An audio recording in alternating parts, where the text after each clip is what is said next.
तरह तरह की बातें कही, अपनी अपनी मान्यता के अनुसार जिसका जैसा विश्वास होता है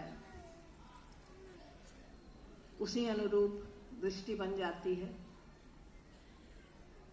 ऐसे भी आज महाशिवरात्रि है और भगवान शंकर को विश्वास के रूप में ही माना जाता है। अगर विश्वास है तो भगवान है, विश्वास नहीं है तो जो हम जल चढ़ाते हैं किस पर चढ़ाते हैं? एक पत्थर है। तो सारा खेल जो है, सृष्टि ही विश्वास पर है। विश्वास होता है तभी भगवान भी आते हैं और अपनी दया दृष्टि से, अपनी सहानुभूति से, अपनी कृपा से जो भक्त है, ये जान लीजिए भक्त सबका नहीं, क्योंकि भक्तों की ही रक्षा करते हैं भगवान। असुरों को, दैत्यों को मारने के लिए राम आते हैं, कृष्ण आते हैं, भगवान ही मानते हैं हम उनको। और भगवान शिव भी भक्त की ही रक्षा करते हैं और भक्त की रक्षा में अगर किसी असुर को मारना है तो उसको भी मारते हैं।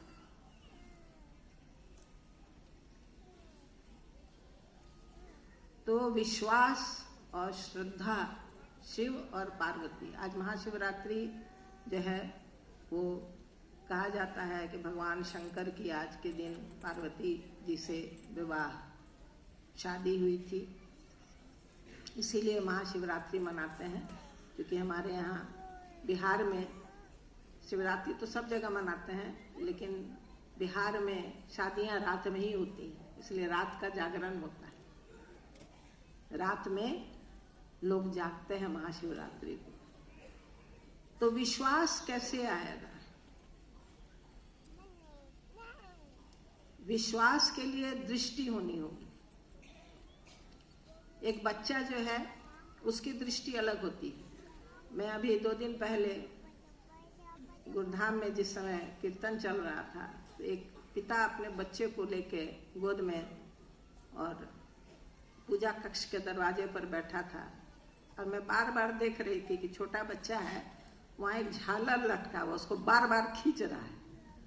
छोटा बच्चा है, बार बार खींच रहा है और उसके पिताजी जो है आंख बंद करके बैठे हैं। जब आंख खुलता है तो उसके हाथ से छुड़ा लेते हैं। तो उस बच्चे को उसी झालर में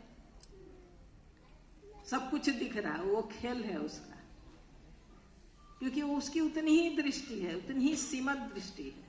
इसलिए खेल खिलौने में ही बिजी रह जाता है। छोटा बच्चा खेलने में ही बिजी रहता है और जैसे जैसे बड़ा होता है उसकी दृष्टि बदल जाती है। जो बच्चा तितलियों के पीछे दौड़ता था, अब दूसरी तितलियों के पीछे दौड़ने लगा। तो दृष्टि बदली।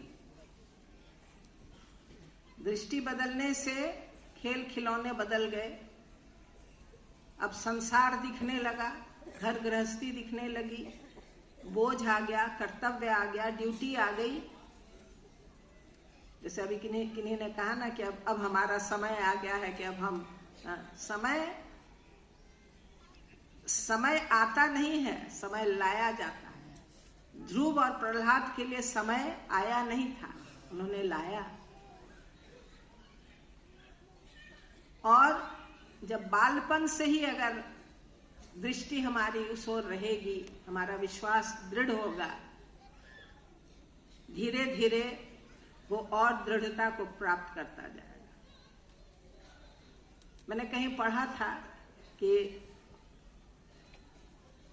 लैला मजनू की कहानी तो सभी जानते हैं कि मजनू लैला पर फिदा था। तो सुना कि लैला अच्छी नहीं थी, देखने में सुंदर नहीं थी, काली थी। लेकिन मजनू जो है, मजनू ने लैला के लिए, लैला मजनू की कहानी इसीलिए कि मजनू ने लैला के लिए जान दे दिया।